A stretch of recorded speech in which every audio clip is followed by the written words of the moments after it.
Hey everybody, Bob Babbitt here. We're at Challenge Daytona and PTO 2020 Championship Breakfast with Bob. We're brought to you by Captiva Spine, John Hall Chevrolet, USA Triathlon Foundation Risk Partners, and the PTO, the Pro Triathletes Organization. And speaking of PTO, the CEO of PTO, Mr. Sam Renouf, joins us. Sam, how you doing, brother? I'm good, Bob. We're finally here. Can you believe it? I cannot believe it. It's been a long haul. First of all, how are the legs feeling? You ran 100 miles 2 weeks ago? A couple of weeks ago, yeah, in aid of Challenge Athletes Foundation, as you know.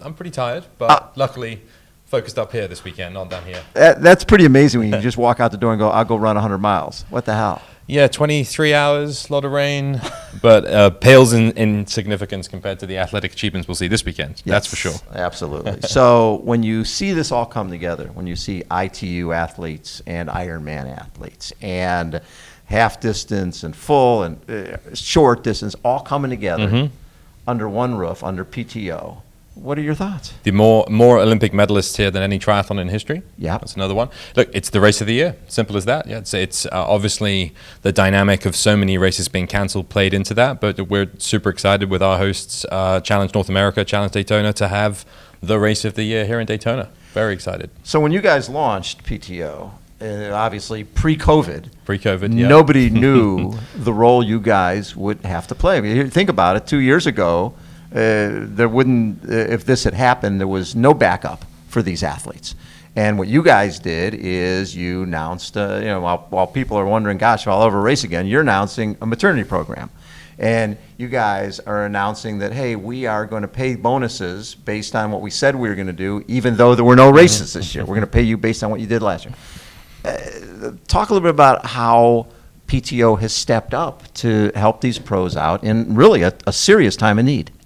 I mean, that's the right way to put it. Serious time in need. It was the time that we were fortunate to be able to step up and support the sport because, as we were talking about just before we hopped on the camera, the sport needed it. Yes. There's government support in so many different countries and so many different places, but it's not flowing into triathlon. That's for sure, right? It's and even compared to other sports, if you compare to golf or tennis, there's enough surplus, or there's investors, or there's debt that you can put in to support for a tough time.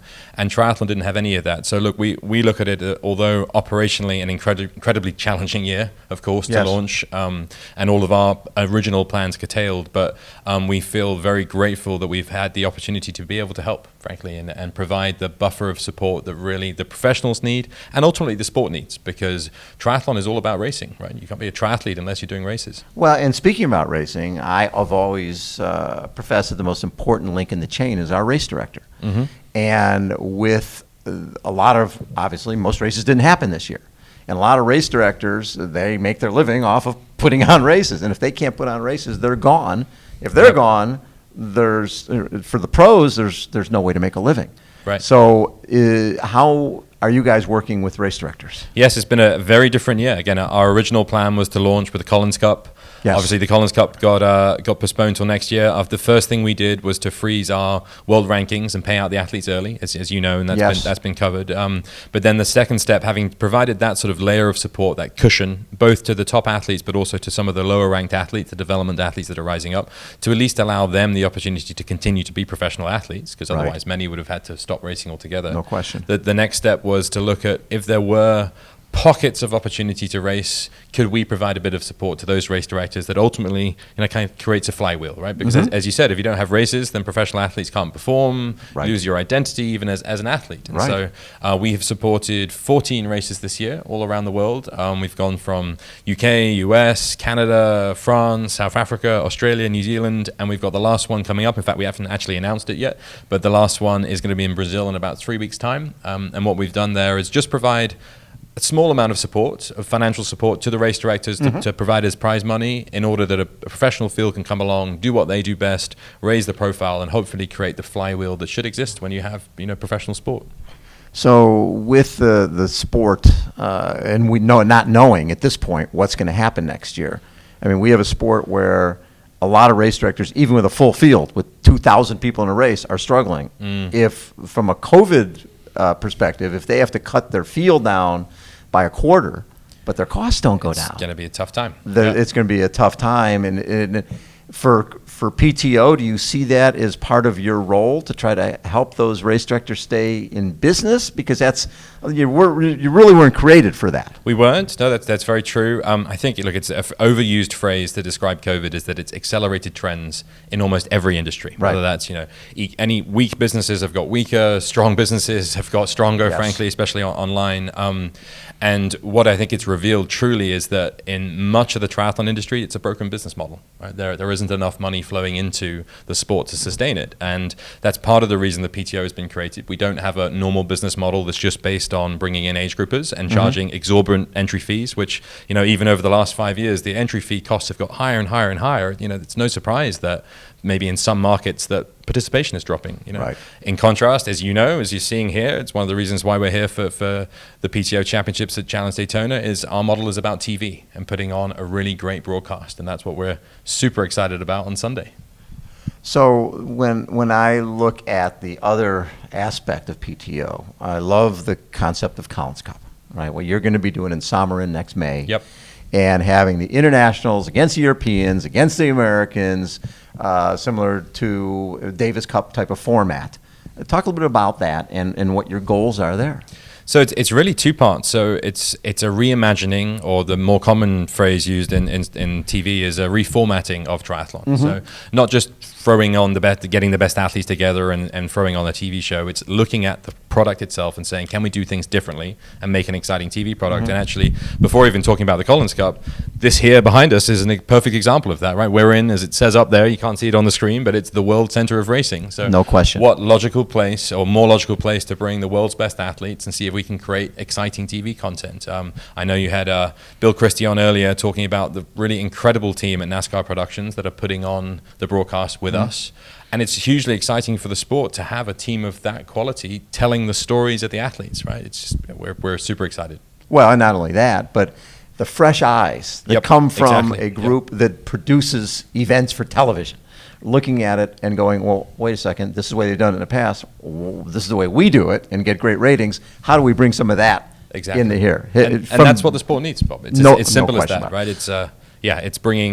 It's storytelling, it's bringing technology, it's getting good distribution. So we've got some exciting TV partnerships we'll announce literally in the next few days. It's coming all down into the wire. Obviously, organizing an event in a COVID environment is incredibly challenging, and so some things have taken longer than we first anticipated. Sure. But we're super excited by the TV distribution we've got. We've been working closely with IMG Media to get that seen broadly across many different channels. And then our live stream product, which, unlike most events where the live stream is kind of like an afterthought, you might have a few cameras out there and maybe capture a race or two. We've got a full NASCAR Productions live stream for 7 hours. It's going to be put out on the PTO's website through our app and for a few other different sources where you can see a full day's entertainment. It's going to be pretty compelling. So for people watching at home, and they've seen a lot of the stuff the PTO has been doing, and they're going, okay, where's the beef?